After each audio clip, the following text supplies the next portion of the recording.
Retour au calme après la tempête et en attendant une réunion intersyndicale en début d'après-midi, les personnels déplorent les mauvaises manières d'hier. On a le sentiment d'avoir été complètement ignoré, complètement dédaigné par Madame Bachelot. Je rencontre mes collaborateurs, mais je suis très attentive à tout ce qu'ils disent, évidemment. Il y avait autant de personnel soignant auprès du patient que de forces de l'ordre autour de Madame Bachelot, nos usagers seraient aux petits soins. Voilà pour la forme. Sur le fond, c'est du côté de la mairie de Caen que l'annonce de la reconstruction du CHU est bien accueillie.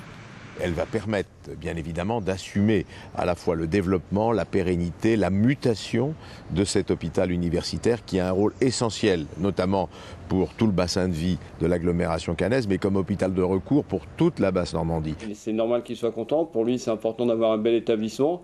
Néanmoins, au-delà de ça, il a oublié la préoccupation majeure du personnel, à savoir l'emploi, les conditions d'accueil des patients et les conditions de travail des salariés. Ce qu'on attend précisément, c'est un calendrier précis par rapport à la reconstruction et un financement précis. Pour le moment, le CHU de Caen est dans l'impossibilité de financer quoi que ce soit, certainement pas la construction d'un nouvel hôpital. Sur ce point, seul le syndicat EFO se montre conciliant. Ce sens-là, de faire un hôpital moderne. Ce serait dommage qu'elle arrive avec tant d'effectifs, tant de surface, vous allez faire ci ou pas ça.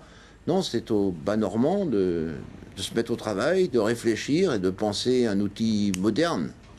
C'est sur la question de l'emploi que les syndicats étaient au coude à coude hier, mais ils divergent sur les ambitions et les programmes.